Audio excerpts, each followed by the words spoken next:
अस्सलाम वालेकुम स्टूडेंट्स। सिर्फ 6 स्टूडेंट्स ने ज्वाइन किया है, तो काफ़ी वेट कर लिया है। अब हम अपना लेक्चर स्टार्ट करते हैं। कोर्स आउटलाइन आप लोगों को होपफुली आप लोगों ने देखी होगी। अगर नहीं देखी तो मैं आप लोगों के साथ स्क्रीन शेयर करता हूँ। आप लोगों को कोर्स आउटलाइन जो है वो विज़िट करवा देता हूँ कि उसमें मेजर टॉपिक्स कौन से हैं।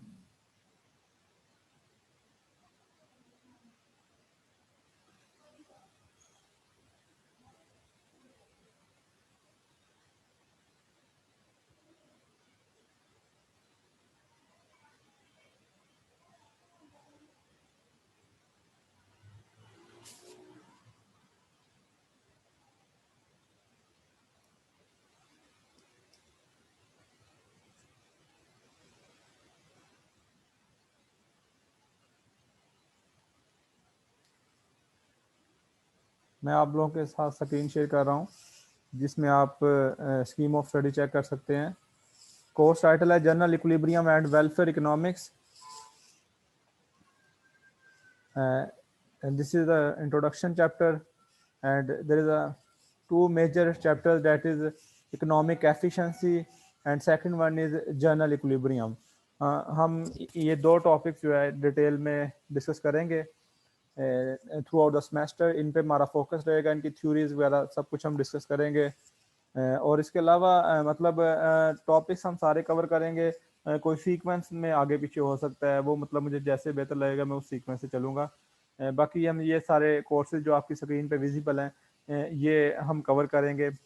इसके लिए ऑब्वियसली हमने टॉपिक वाइज चलना है, तो हमें डिफरेंट बुक्स कंसल्ट करनी पड़ेंगी। माइक्रो इकोनॉमिक्स की आप कह लेंगे एडवांस बुक्स उसमें हमें कंसल्ट करनी पड़ेंगी, जिसके लिए मैंने 3 बुक्स जो हैं वो आपकी गूगल क्लासरूम पे शेयर कर दी हैं सॉफ्ट फॉर्म में। आप मतलब अगर परचेज करना हो तो ये आप पे है, अदरवाइज आप उनको सॉफ्ट फॉर्म में स्टडी कर सकते हैं। 3 बुक्स हैं। हर टॉपिक, जो टॉपिक मैं आप लोगों को टीच करूंगा, मैं उसमें उस टॉपिक का रेफरेंस दूंगा कि वो मैं किस बुक से फॉलो कर रहा हूँ। तो सेम वे में आप लोगों को कोई मुश्किल नहीं होगी कि ये सर ने जो लेक्चर दिया है वो किस बुक से है। मैं लेक्चर स्टार्ट करने से पहले आपको उसका सोर्स बताऊंगा, देन लेक्चर जो है वो हम करेंगे। हैंडआउट्स स्लाइड्स आप लोगों को प्रोवाइड कर दी जाएंगी, सिर्फ इस शर्त पे कि आप लोग जो है वो बुक भी साथ कंसल्ट करेंगे। हम अपने फर्स्ट लेक्चर की अस्सलाम तरफ वालेकुम आते सर। हैं। वालेकुम सलाम जी, कोई क्वेश्चन है आपका? जी सर ये बुक तो नहीं मिल रही, लेकिन सॉफ्ट फॉर्म में तो पढ़ना मुश्किल हो गया। बुक्स मुश्किल ही मिलेंगी, ये माइक्रो इकोनॉमिक्स की एडवांस बुक है। जी सर, तो पता किया था, नहीं मिल रही। हाँ जी, टॉपिक वाइज चलना पड़ेगा। तो फिर ये हो सकता है कि आप जिस टॉपिक पे हो आप उन पेजेस का सिर्फ प्रिंट आउट निकलवा लिया करें, ये पॉसिबल वे हो सकता है। क्योंकि मतलब कोई सर भी ऐसे नहीं हो एक सकता बुक जो को आप। हम कंप्लीटली फॉलो अप नहीं कर रहे, किसी भी एक बुक को हम कंप्लीटली फॉलो अप नहीं कर रहे, तो इसलिए मैं आपको ये सजेस्ट भी नहीं करूंगा कि कोई आप एक बुक परचेज करो, क्योंकि मैंने तो तीनों बुक से ही मतलब हम पढ़ाना है, और कोई टॉपिक किसी बुक से है, कोई टॉपिक किसी बुक से है। मैं आप तो लोगों सर के हम ऐसे कर सकते हैं, आपकी आप जो स्लाइड्स हमें शेयर करेंगे उसका प्रिंट निकलवा लीजिए। तो मैंने कब मना किया है, जो शेयर कर दिया है स्लाइड्स, मैंने कहा स्लाइड्स मैं शेयर करूंगा, आप प्रिंट निकलवाएं जो मर्जी करें। मैंने बुक भी शेयर किया, बुक भी प्रिंट निकलवा रहे हैं ना। मैंने स्टार्ट में कहा है कि हम सिर्फ स्लाइड्स पे आप सिर्फ रिलाई ना कीजिएगा, साथ में वो टॉपिक बुक से भी कंसल्ट कीजिएगा। तो आप दोनों को मिलाकर हैंडआउट्स भी प्रिपेयर कर सकते हैं। मतलब स्लाइड्स एक तरफ रख ली और दूसरी तरफ बुक्स। अब बुक सारी तो नहीं चाहिए, अब बुक का जिस चैप्टर पे वो जो टॉपिक है, आप उस अकेले टॉपिक का भी प्रिंट आउट ले सकते हैं। ठीक है, 2-3 पेजेस जो जिस टॉपिक को मैंने कवर किया है वो आप उसका प्रिंट आउट ले लें, उधर से स्लाइड्स का प्रिंट आउट ले लें, आप उनका कंपैरिजन कर लें और हैंडआउट्स प्रिपेयर कर लें। ये आप पे है जो आप वे अडॉप्ट करते आ रहे हैं पहले से। हाँ, इसमें इस सेमेस्टर में मैं ये ज़रूर गाइड आप लोगों को करना चाहूँगा कि ये 4th सेमेस्टर है, आप ग्रेजुएट हो जाएंगे इसके बाद। तो कम से कम आप लोग इस काबिल ज़रूर हों कि कोई इकोनॉमिक प्रॉब्लम्स हों, इकोनॉमिक्स की बुक्स हों, उनको आप खुद से स्टडी कर सकें, सेल्फ स्टडी कर सकें, आप लोगों को मज़ीद किसी की हेल्प की ज़रूरत ना पड़े, आप उसको सेल्फ स्टडी कर सकें, आप उसको आगे टीच कर सकें, आप जो कुछ कहना चाहते हैं बुक्स में पढ़ते हैं, फिर उसको आगे कन्वे कर सकें किसी को, थर्ड पार्टी को। तो कम से कम इस काबिल आप लोगों को हो जाना चाहिए। तो इसलिए मैं चाहूँगा कि आप लोगों की अपना जो है वो स्टडी लेवल आप वो ज़्यादा होना चाहिए कि आप लोग खुद जो है वो सेल्फ स्टडी ज़्यादा करें। मैं आप लोगों के साथ स्क्रीन शेयर करता हूँ जिसमें आप फर्स्ट टॉपिक स्टार्ट करते हैं।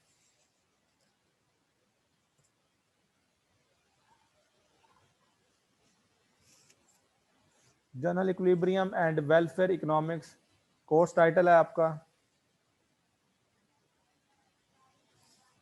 जो फर्स्ट लेक्चर जो मैं डिलीवर करने जा रहा हूँ उसका सोर्स आपकी स्क्रीन पर मेंशन है, chapter 12 micro economic theory by Walter Nicholson and Snyder. ये बुक का सोर्स आपको मेंशन है for the following lecture. We are talking about welfare economics. We often come up with the question with every policy decision in economics that either the welfare enhanced or not. We are here to understand the parameters through which welfare is gauged. There are two systems available to judge the welfare. First one is partial equilibrium analysis and second one is general equilibrium analysis. देखें, economics की कोई भी debate चल रही हो, कोई भी economic problem discuss हो रही हो, चाहे वो ट्रेड ओपननेस डिस्कस हो रही है, चाहे वो आप कह लें कि टैरिफ डिस्कस हो रहा है, ट्रेड रेस्ट्रिक्शन डिस्कस हो रही है, चाहे आप और कोई इकोनॉमिक प्रॉब्लम माइक्रो लेवल की डिस्कस हो रही है, इकोनॉमिक एफिशिएंसी या कोई और प्रॉब्लम्स, कंज्यूमर इक्विलिब्रियम डिस्कस हो रहा है या फर्म इक्विलिब्रियम डिस्कस हो रहा है, तो फाइनली जो हम बात करेंगे वो ये होगी कि वेदर इससे जो है वो वेलफेयर इंक्रीज होगी या नहीं। हम इकोनॉमिक ग्रोथ की बात करते हैं, हम अनएम्प्लॉयमेंट की बात करते हैं, उसके लिए कोई पॉलिसी सजेस्ट करते हैं, इन्फ्लेशन के लिए पॉलिसी सजेस्ट करते हैं, कोई भी पॉलिसी डिसीजन से रिगार्डिंग इकोनॉमिक्स में बात करते हैं, और उस डिबेट की एंडिंग में ये होगा कि क्या आइदर द वेलफेयर इनहांस्ड और नॉट, तो वेलफेयर बढ़ेगी या नहीं, ये एक प्रोमिनेंट क्वेश्चन मार्क है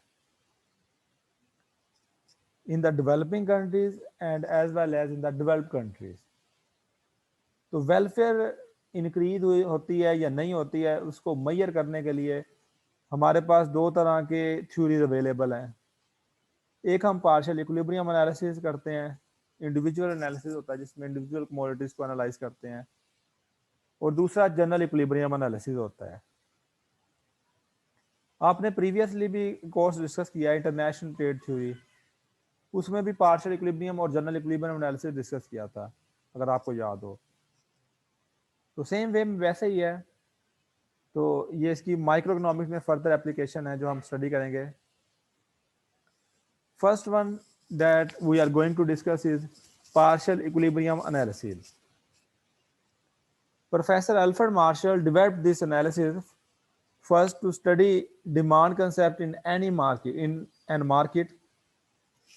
अब देखें, प्रोफेसर अल्फ्रेड मार्शल ने पार्शियल इक्विलिब्रियम एनालिसिस को प्रेजेंट किया। इसने जो है वो डिमांड कर्व के जरिए, डिमांड सप्लाई कर्व के जरिए इसको प्रेजेंट किया था। तो बेसिक्स का भी थोड़ा सा ओवरव्यू ले लेते हैं हम। Demand curve means individual demand curve which shows the relationship between the price level and quantity demanded by the individual. Price of the commodity and quantity demanded by the individual, इसको हम बोलते हैं individual demand curve. और इसके मुकाबले में market demand curve क्या है? Market demand curve is the summation of all individual demand. अब एक कमोडिटी की जो डिमांड है किसी एक पर्सन के लिए, वो इंडिविजुअल डिमांड कहलाएगी। अब कोलेक्टिवली जो उसकी डिमांड है उस मार्केट में उस कमोडिटी के लिए, कोलेक्टिवली उस कमोडिटी की जो डिमांड है उस मार्केट में, उसको हम मार्केट डिमांड बोलेंगे। आप ये कह सकते हैं कि market demand curve is the summation of all individual demand curve. अगर आप सारे इंडिविजुअल डिमांड कर्व को ऐड कर दें तो इस तरीके से मार्केट डिमांड कर्व हासिल हो जाएगा। So this market is perfectly competitive market. Perfectly competitive का मतलब है कि परफेक्ट कंपटीशन प्रिवेल करता है। परफेक्ट कंपटीशन की 5 कैरेक्टरिस्टिक्स हैं। First one is large number of buyers and sellers. Second one is products are homogeneous. Third one is free entry and exit.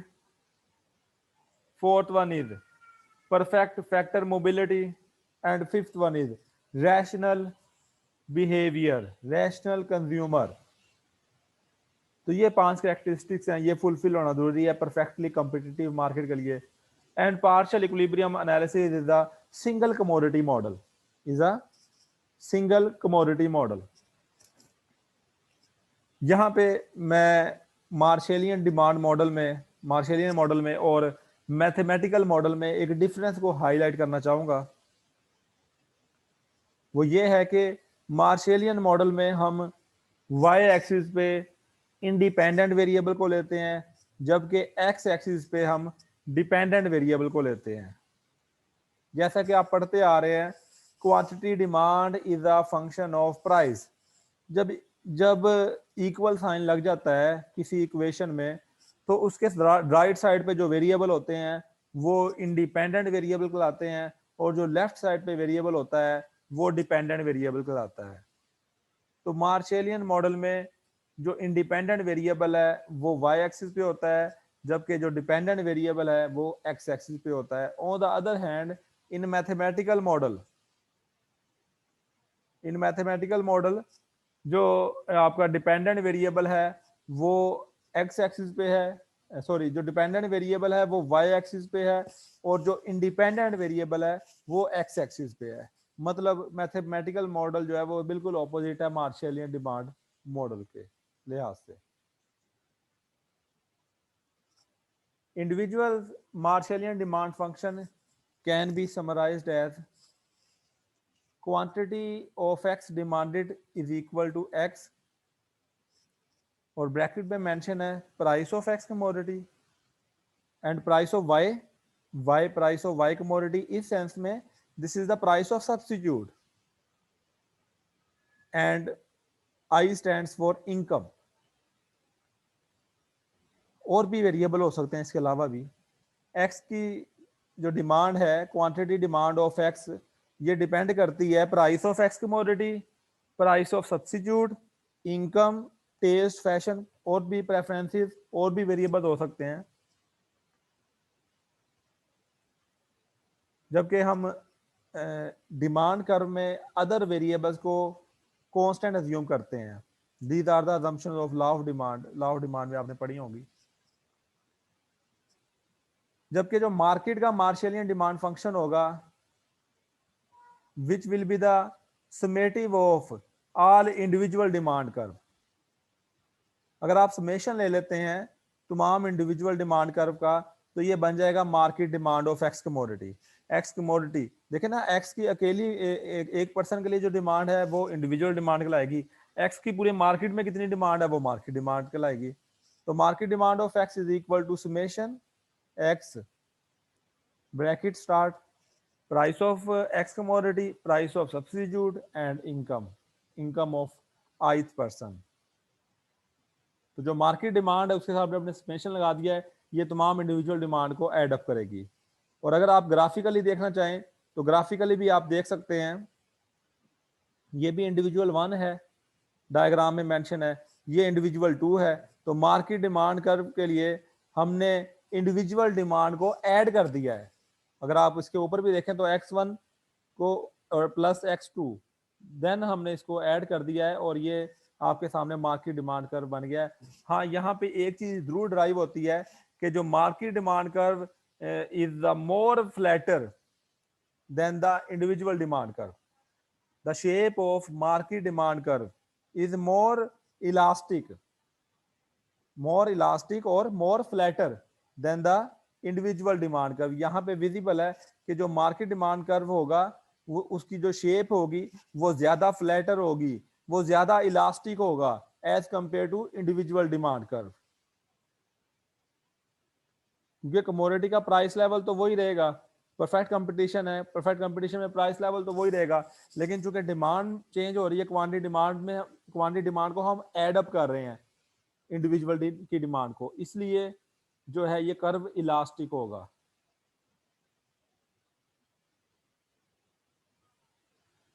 How to assess changes in partial equilibrium analysis.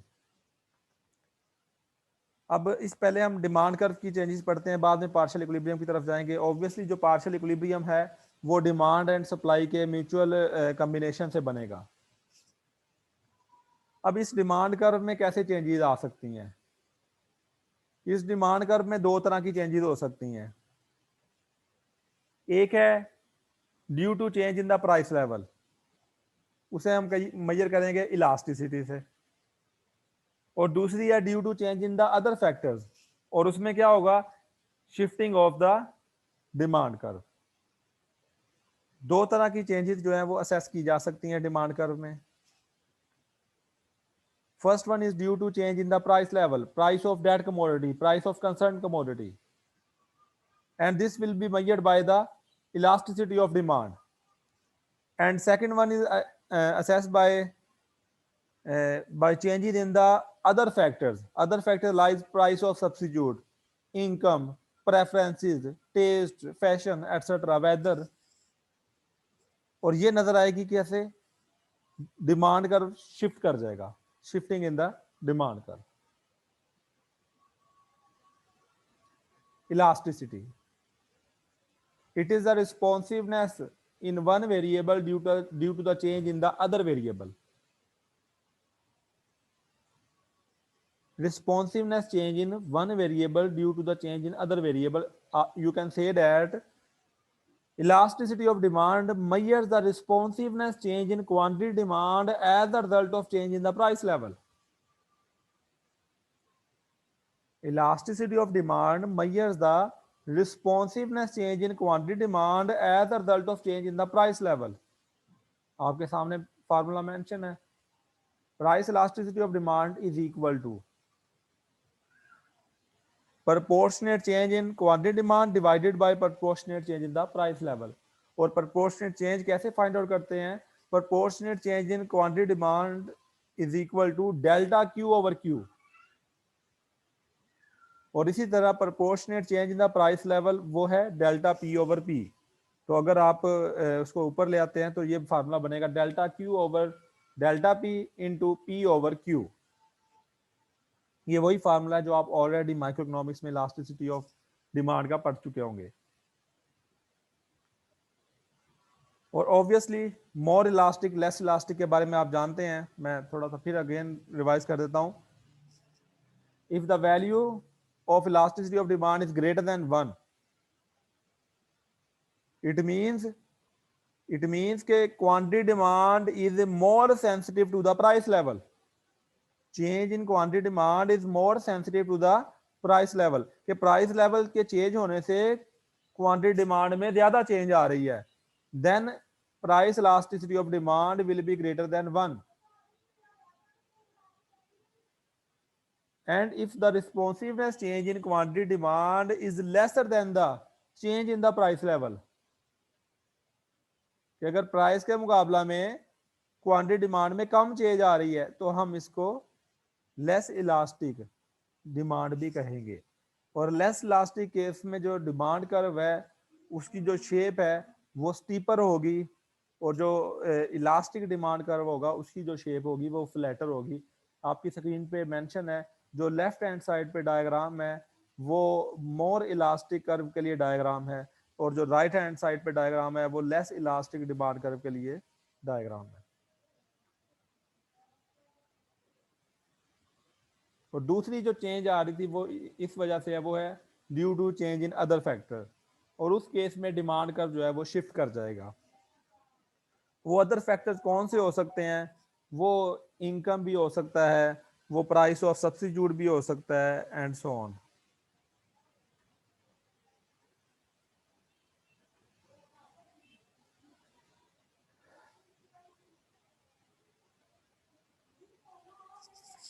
Other one is supply curve. अब जिस तरह मैंने कहा कि partial equilibrium analysis को हम analyse करेंगे with the help of demand and supply, तो अब हम सप्लाई कर्व को थोड़ा सा एनालाइज करते हैं। सप्लाई कर्व बेसिकली जो है उसकी शेप्स डिफर करती हैं according to the timings of the supply response, कि प्राइस के मुकाबले में सप्लाई कितनी जल्दी रिस्पॉन्ड करती है। एक हम इमीडिएट शॉर्ट टर्म पीरियड है, या वेरी शॉर्ट टर्म पीरियड भी कहते हैं इसे, दूसरा शॉर्ट टर्म पीरियड होता है, और तीसरा लॉन्ग रन पीरियड है। इमीडिएट शॉर्ट टर्म पीरियड या वेरी शॉर्ट टर्म पीरियड, इसमें जो है वो सप्लाई जो है वो रिस्पॉन्ड नहीं करती, सप्लाई रिस्पॉन्ड नहीं करती, सप्लाई का जो रिस्पॉन्ड होता है वो जीरो होता है। आप ये कह लें कि इसमें प्रोडक्शन का जो लेवल है वो फिक्स होता है, इतना शॉर्ट टर्म पीरियड होता है, वेरी शॉर्ट टर्म पीरियड, कि इसमें प्रोडक्शन का जो लेवल है वो फिक्स होता है, प्राइस जो है प्राइस को रिस्पॉन्ड नहीं करती सप्लाई। दूसरा है शॉर्ट टर्म पीरियड, जिसमें प्राइसेस जो है वो सप्लाई को सप्लाई जो है वो प्राइसेस को रिस्पॉन्ड करते हैं, और पॉजिटिवली रिस्पॉन्ड करते हैं कि प्राइस लेवल बढ़ेगा तो वो सप्लाई भी बढ़ती है, प्रोडक्शन बढ़ाते हैं, सप्लाई भी बढ़ती है, प्राइस लेवल कम होगा तो प्रोडक्शन भी कम होगी, सप्लाई भी कम होगी। और इसकी रीजन भी है कि प्रॉफिट, रीजन सिंपल मैं एक बताऊंगा कि इंक्रीज इन प्रॉफिट, जब प्राइस लेवल बढ़ता है तो प्रॉफिट बढ़ता है, प्रॉफिट नजर आता है, देन प्रोड्यूस जो है वो ज्यादा प्रोड्यूस करते हैं, ज्यादा सप्लाई करते हैं, तो पॉजिटिवली स्लोप है। एंड लॉन्ग रन में ये जो है वो इलास्टिक कर्व हो जाता है, मोर इलास्टिक। लॉन्ग रन में supply curve is more elastic. Individual supply curve same way में, and market supply curve, individual supply and market supply same way में एनालाइज होगी जैसे हमने डिमांड कर्व को एनालाइज किया। Market supply is the summation of all individual supply. अगर आप individual supply को एड अप कर लें तो इस तरीके से जो है वो मार्केट सप्लाई जो है वो हासिल हो सकती है ऐड करने से सिंपली। ऑब्वियसली किसी एक कमोडिटी की जो सप्लाई होगी वो इंडिविजुअल सप्लाई में प्रेजेंट है।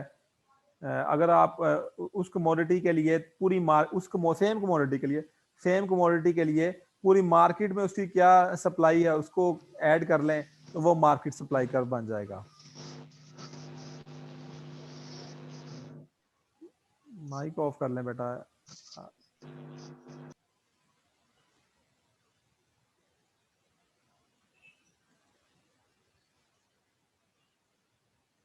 How to assess the changes in partial equilibrium analysis. Obviously partial equilibrium analysis में फर्दर चेंजेस आएंगी due to change in the demand curve and supply curve. तो पहले हम यहाँ पे सप्लाई कर्व में चेंजेस एनालाइज कर लेते हैं। तो ऑब्वियसली जब ये चेंजेस जब आफ्टर इक्विलिब्रियम भी इसी तरह अफेक्ट करती हैं, आफ्टर इक्विलिब्रियम भी इसी तरह अफेक्ट करती हैं। There are two concepts through which we assess the changes in supply, same way में elasticity and shift in the curve.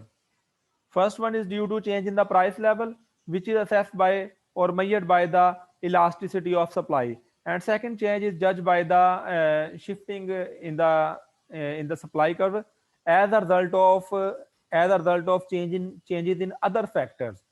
अगर प्राइस के अलावा कोई और फैक्टर सप्लाई को अफेक्ट करता है उस केस में ये कर्व सप्लाई कर्व जो है वो शिफ्ट कर जाएगा।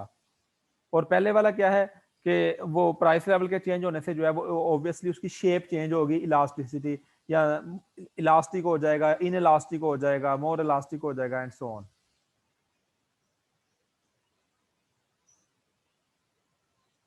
सेम वे में इलास्टिसिटी ऑफ सप्लाई को भी उसी फार्मूला से मेजर किया जाता है जैसे हम डिमांड को मेजर करते हैं, लेकिन यहाँ पे फर्क इतना है कि यहाँ पे क्वांटिटी सप्लाई है।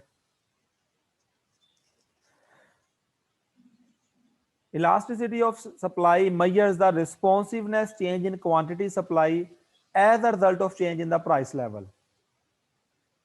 As a result of change in the price level. And obviously, if elasticity of supply is greater than 1, it means supply is more elastic. Means quantity supply is more sensitive to the price level. Quantity supply is more sensitive to the price level. On the other hand, if elasticity of supply is less than 1, it means quantity supply is less sensitive to the price level. कि price level के change होने के नतीजा में जो quantity supply का response है वो कम होगा।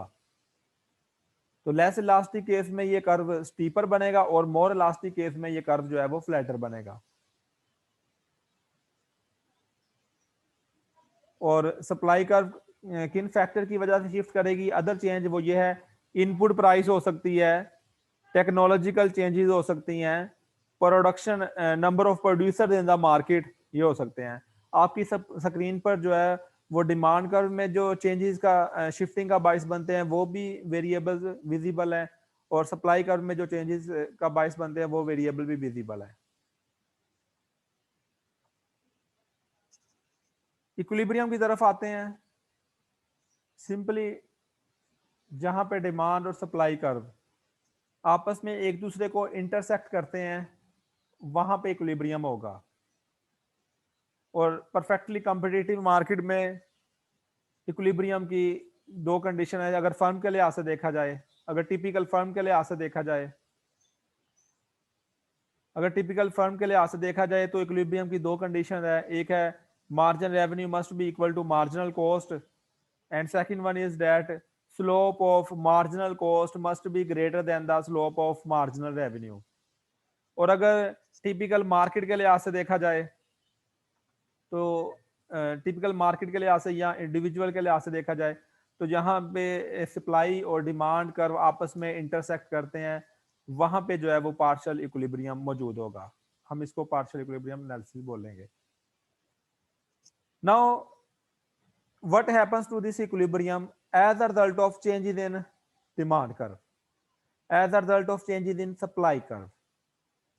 आपकी स्क्रीन पे आप देखें मेंशन है कि अगर डिमांड में इजाफा होता है, अगर डिमांड में इजाफा होता है, अगर तो सिर्फ इलास्टिसिटी की हद तक है, प्राइस लेवल की वजह से इजाफा है, तो फिर इसकी शेप जो है वो मूव करेगी, या ये कर्व मोर स्टीपर होता जाएगा या फ्लैटर होता जाएगा। ये फर्दर हम डिस्कस करेंगे अभी आज के लेक्चर में। लेकिन अगर अदर फैक्टर की वजह से शिफ्टिंग आती है तो डिमांड कर्व राइटवर्ड या लेफ्टवर्ड शिफ्ट कर जाएगा। अगर राइटवर्ड शिफ्ट करता है तो ऑब्वियसली उस केस में प्राइस लेवल में इजाफा हो जाएगा, और अगर लेफ्टवर्ड शिफ्ट करता है तो उस केस में प्राइस लेवल में कमी आ जाएगी।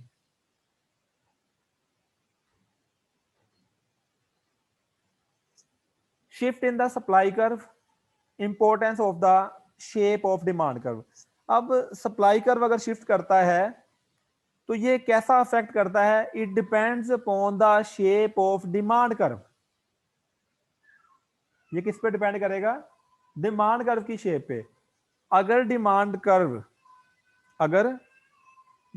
कर्व जो है वो फ्लैटर है, या आप कह लें डिमांड कर्व जो है वो इलास्टिक है, इलास्टिक शेप में मौजूद है, देन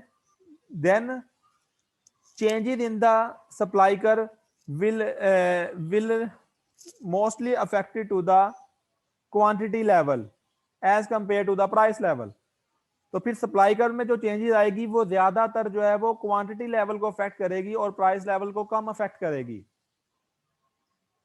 और इसी तरह अगर मतलब अब देखें ना, सप्लाई कर्व में चेंजेस आ रही है लेकिन उसका इक्विलिब्रियम प्राइस पे या इक्विलिब्रियम क्वांटिटी पे क्या इफेक्ट हो रहा है? It depends upon the shape of demand curve. Price level में सप्लाई कर्व में चेंजेस आ रही हैं और उन चेंजेस का अफेक्ट इक्विलिब्रियम प्राइस पे और इक्विलिब्रियम क्वांटिटी पे क्या हो रहा है? It depends upon the shape of demand curve. If demand curve is more elastic, और इलास्टिक कह सकते हैं जैसे भी आप रीजनेबल समझे, if demand curve is more elastic then changes in the supply curve will mostly affect the equilibrium price level as compared to the equilibrium price level. Equilibrium quantity level को ज्यादा affect करेगा as compare to the equilibrium price level. आप screen पे जो left hand side पे diagram है उसको देख सकते हैं। And if the shape of demand curve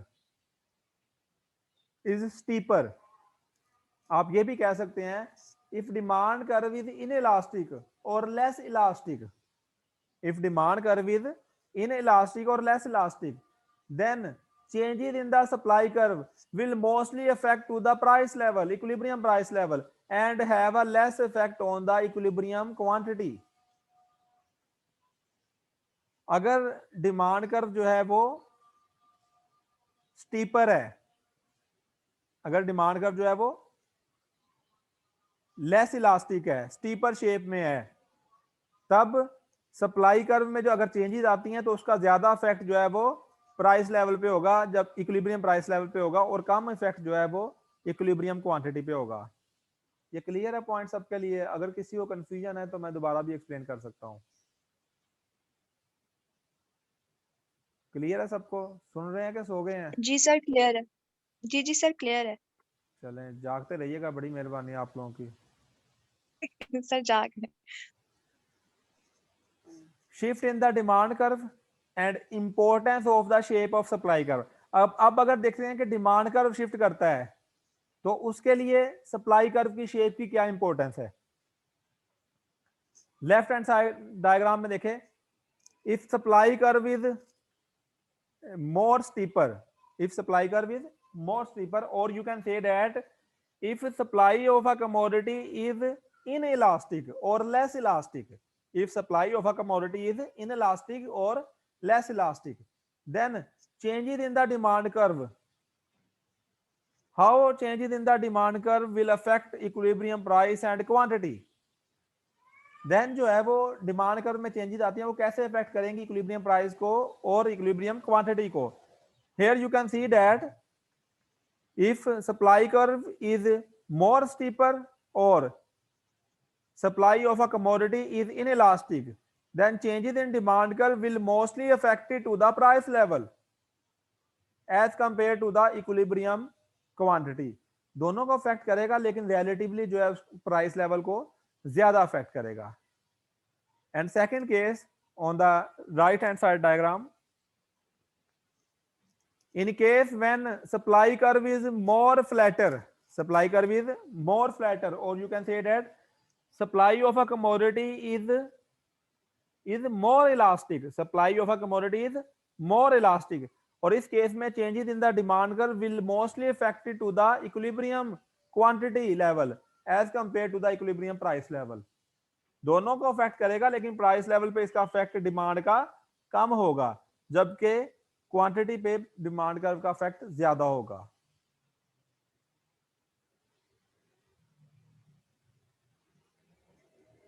then हम फर्दर इसको एक्सक्यूज मी सर। जी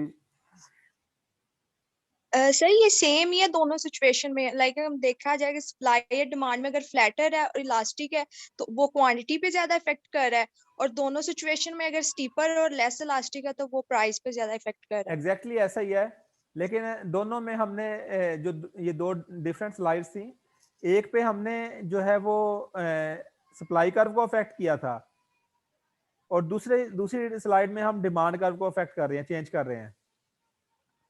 जी वो डिमांड और सप्लाई तो है बट इफेक्ट सेम है उनका। जी इफेक्ट बिल्कुल लाइक फ्लैटर के लिहाज से देखा जाए तो जी बिल्कुल, लेकिन वो कंफ्यूजन मेमोराइज करने में सर इजी हो जाएगा। हाँ वो डिफरेंट वे आप यूज कर सकते हैं मेमोराइज करने के लिए, लेकिन ये कंफ्यूजन क्रिएट करता है। इसका जब भी कभी आंसर करना हो तो आपने डायग्राम बनाकर तब आंसर करना है, अगर डायग्राम के बगैर आंसर करेंगे तो ये ट्रबल क्रिएट करेगा। Okay sir. जी मेरे पास मीटिंग का टाइम ऑफ हो रहा है, हम इंशाल्लाह आफ्टर 10 मिनट्स अगेन ज्वाइन करते हैं। आप सब लोग नमाज पढ़ लें। Thank you. Stay blessed. Okay sir.